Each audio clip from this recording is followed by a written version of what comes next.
सुप्रभातम बच्चों, कैसे हैं आप लोग? स्वस्थ होंगे। घर पर आप लोग विद्या अध्ययन कर रहे होंगे। बच्चों, विद्या अध्ययन के साथ साथ में आपको अपने घर वालों का भी जो हमारे घरेलू काम होते हैं, माता जी के, पिताजी के, उन पर भी हमें हाथ बटाना चाहिए। जानते हैं हम, अगर हम छोटे छोटे काम अपने हाथों से करते हैं तो एक तो हमें कह सकते हैं कि हम स्वावलंबी बनते हैं, यानी अपना काम खुद अपने हाथों से करना सीखते हैं। अपने कपड़े धुल सकते हैं, यहाँ तक कि अपने खाए हुए बर्तनों को भी धुल सकते हैं,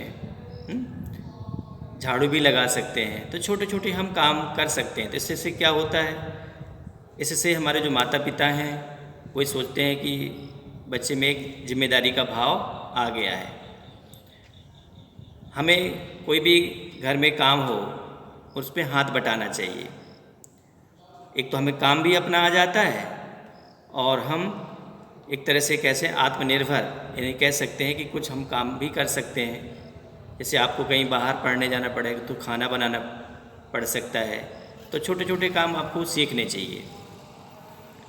तो हिंदी के कालांश में मैं आज आपको कक्षा 10वीं की जो क्षितिज पाठ्य पुस्तक है, उस क्षितिज पाठ्य पुस्तक का जो मेरी पाठ्य पुस्तक के आधार पर जो 13वां पाठ है, मानवीय करुणा की दिव्य चमक, इसका एक वीडियो मैं आपको पहले भेज चुका हूँ और थोड़ा सा पार्ट उसका रह गया था। आज पुनः उसको समझाते हुए वीडियो प्रेषित कर रहा हूँ।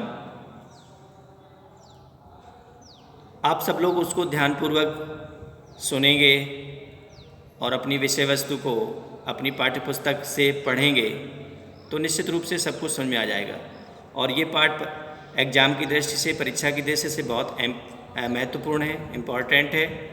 तो प्रत्येक बिंदुओं पर आप ध्यानपूर्वक ध्यान देंगे, समझेंगे। इससे गद्यांश भी बहुत आता है, गद्यांश दे दिया जाता है और उसके नीचे कुछ क्वेश्चंस दिए जाते हैं, उनको छांटने रहते हैं। तो जैसा कि आपको पता है कि ये पाठ सर्वेश्वर दयाल सक्सेना जी ने लिखा है। किसने लिखा बच्चों? सर्वेश्वर दयाल सक्सेना जी ने। उच्च कोटि के लेखक और कवि हैं। इनके बारे में पहले से बता चुके हैं। और ये पाठ आधारित है जो मानवीय करुणा की दिव्य चमक, किनको कहा गया है? फादर कामिल बुल्के। फादर कामिल बुल्के जो बेल्जियम के रहने वाले थे। कहाँ के रहने वाले थे? बेल्जियम के रैम्स चैपल नामक शहर के रहने वाले थे।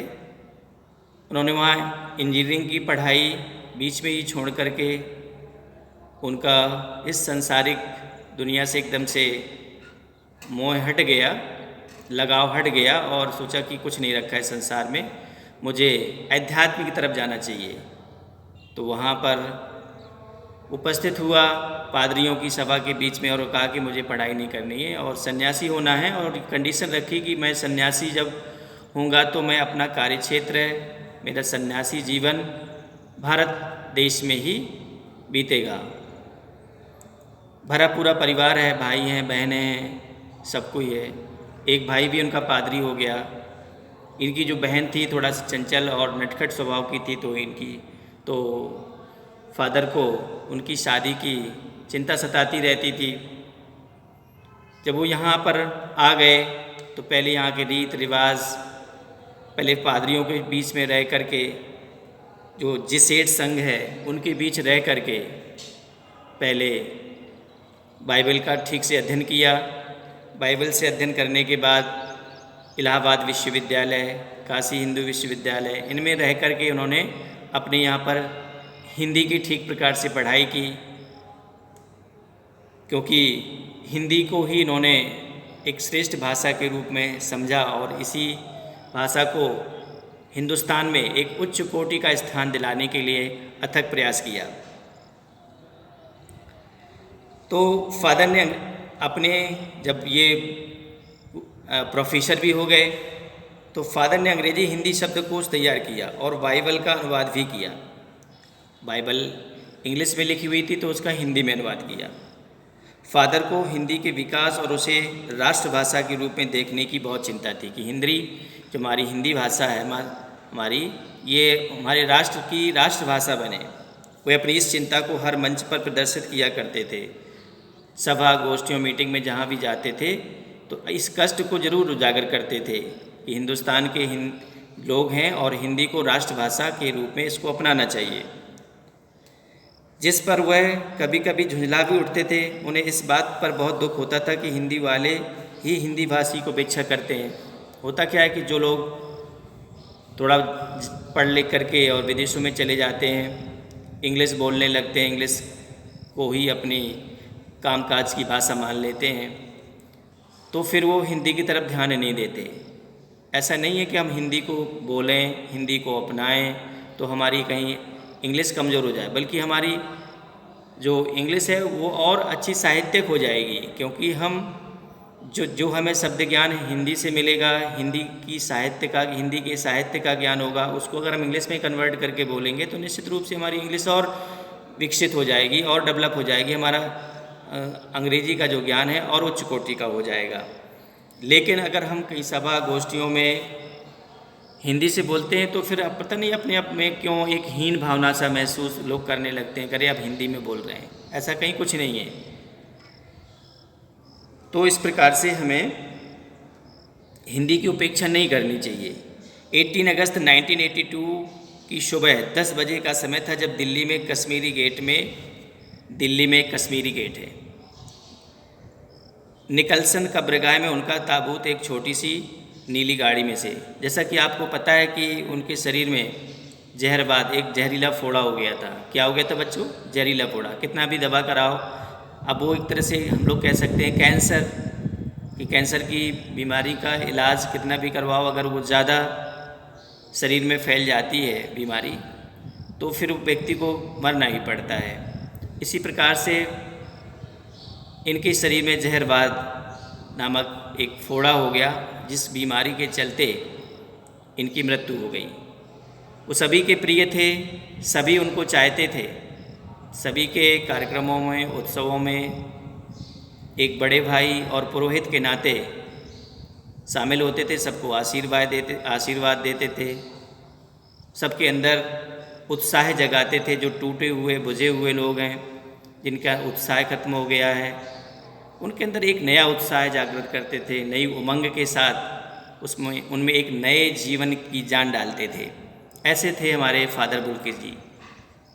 तो निकलसन कब्रगाह में उनका ताबूत एक छोटी सी नीली गाड़ी में से उतारकर एक लंबी, सकरी, उदास पेड़ों की घनी छाया वाली सड़क के कब्रगाह के आखिरी छोर तक ले जाया गया, जहां धरती की गोद में सुलाने के लिए कब्र खुदी हुई थी। फादर की देह को कब्र के ऊपर लेटाकर मसीही विधि से अंतिम संस्कार शुरू हुआ, क्योंकि वो क्रिश्चियंस रिलीजन से थे।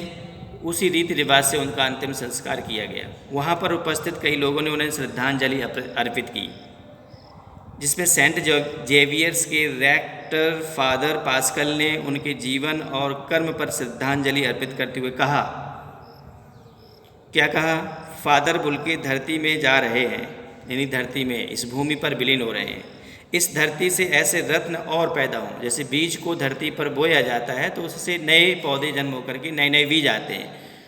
तो उन्होंने यहाँ पर ये कल्पना की कि यह एक ऐसा प्रतिभाशाली बीज है जो धरती में बोया जा रहा है और इससे हमारे देश के लिए और अच्छे अच्छे वीर सपूत जन्म लेंगे।